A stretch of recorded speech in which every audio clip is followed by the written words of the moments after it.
So the FBI has been accused of political bias for allegedly playing a role in suppressing the Hunter Biden scandal.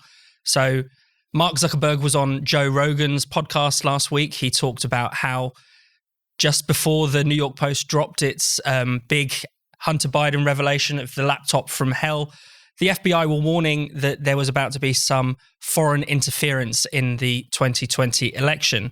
And now this week, there's been another explosive development with a leading FBI agent resigning. And he's been accused by one Republican Senator, Chuck Grassley, of essentially trying to interfere in FBI probes into Hunter Biden, stopping some probes prematurely, and also of helping to put about this idea that the Hunter Biden files were somehow disinformation.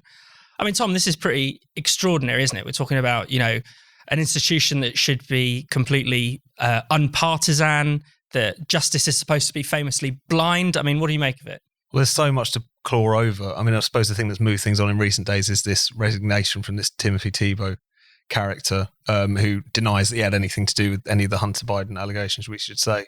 But I think when you go back to the Zuckerberg stuff, which is kind of much more straight from the horse's mouth, you see the indirect, if not the direct role that the FBI and the security services have been increasingly playing in American democracy in the Trump era.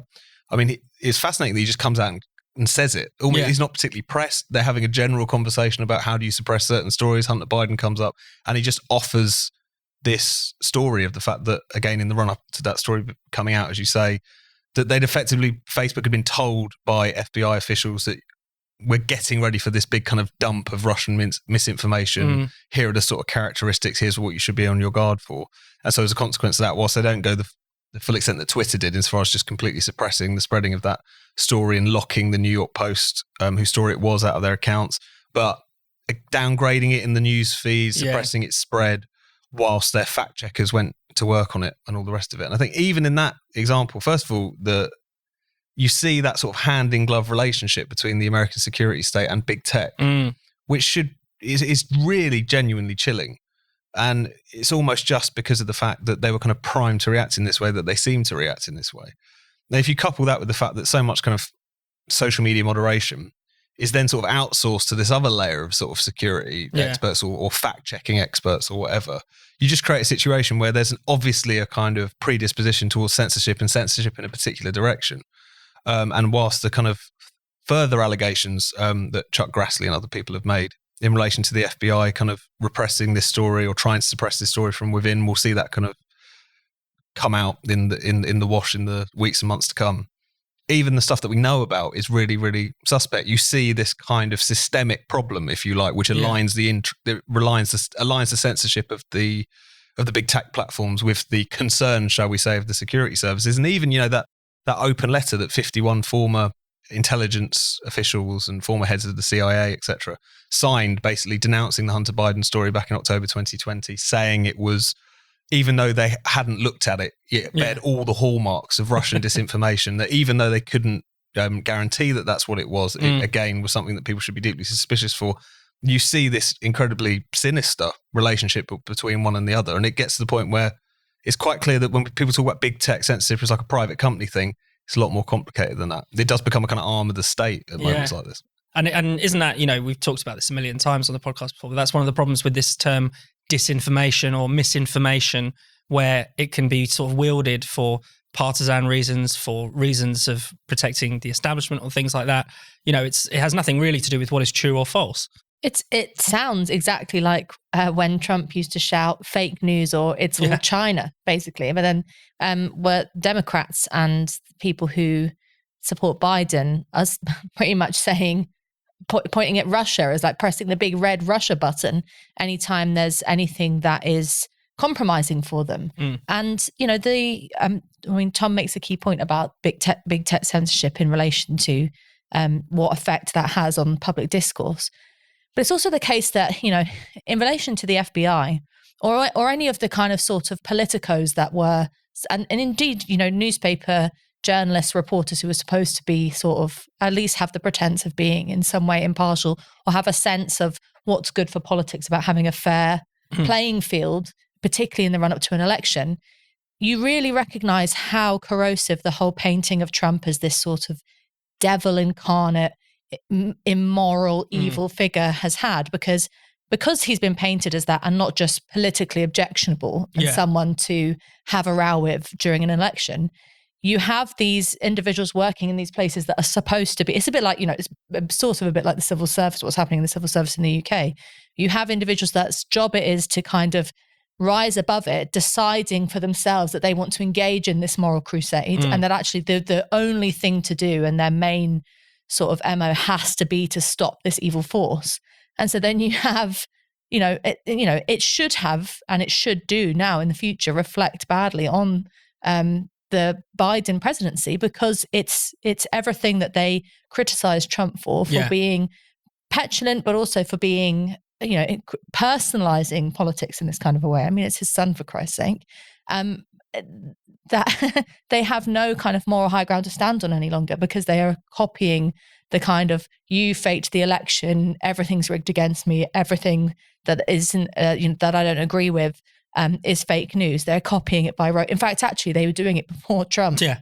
And that has to be recognized. And Tom, just thinking about the kind of American security state under Biden, it is increasingly being turned against, Biden's political enemies, aka, Trump supporters and things like that. Well, no, exactly. I mean, it's something that we've been talking about in the wake of the raid on Mar-a-Lago, and more details continue to tumble out about that. And, something like that's a good example where I don't think anyone looking at that think Trump is completely whiter than white in any of these situations. He never is. He is a bit of a crook. He does make stupid decisions, and whether or not he's holding on to this information for it would probably be slightly ridiculous reasons and sinister reasons, no doubt.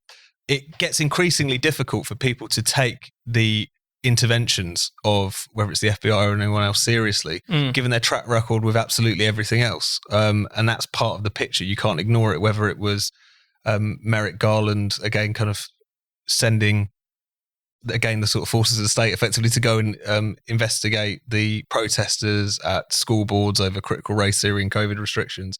Or you think about even back in 2016 and the kind of early bubblings of the Russiagate conspiracy. Again, you saw a situation in which something like the Steele Dossier, this now incredibly discredited piece of opposition research effectively against Trump, which ends up kind of getting picked up and almost laundered through the US security state, the FBI deciding that it's credible. As a consequence of this, they use this to basically surveil one of Trump's advisors, Carter Page.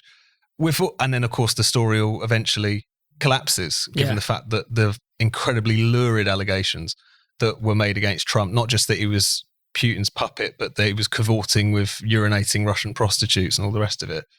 That's going to give people a certain lack of trust. Of course it is. And then what's amazing is you sat that next to the Hunter Biden situation, which in terms of its luridness and in terms of its alleged corruption is a perfect match for what was say in the Steele dossier. Yeah. I mean, and there actually are pictures there rather actually than are just tapes, this tape. which you can go and watch. And it's real, and it's been, corroborated. And that was treated as these materials exist, and we know that these things exist. That's disinformation. Yeah. But the Steele dossier, which turned out to be complete bollocks, is obviously right and true.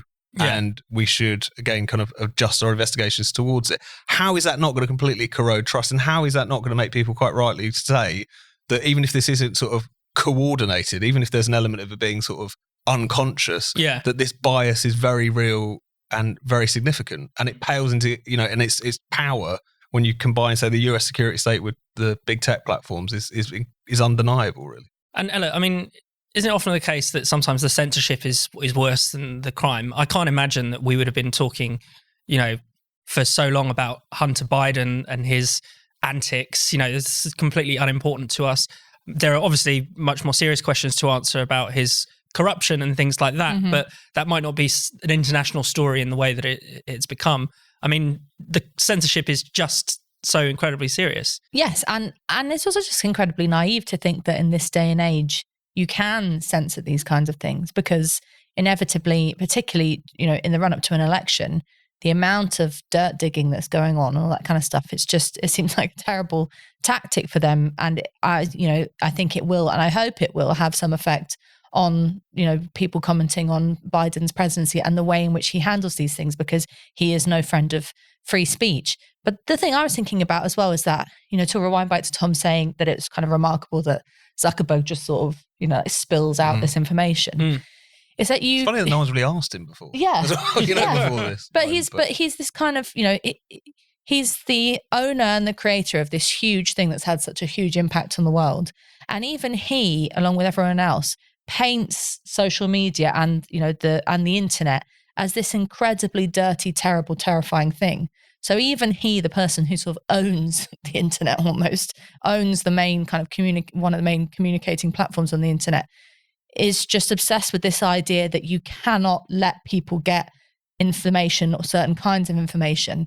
And, in terms of democracy, and particularly in the run up to an election, that is such a corrosive idea in and of itself, that the idea that you have to control what kind of information people get, not in terms of like decisions that people make in campaigning material and controlling the narrative, but in terms of, what people are actually allowed to research and have access to. And you struggle, bar Spite, at really, and a few sort of other honourable mentions, to find anyone who will stand up for the idea that the internet is this democratic, exciting tool. Or should be. And that actually the vision of mass communication being something that meant that you could take power away from the people at the top, whether it's the FBI or indeed the president and his son. Or indeed Facebook. Or indeed huge, million, billion zillionaires who run communications and have the kind of power among the everyman and woman.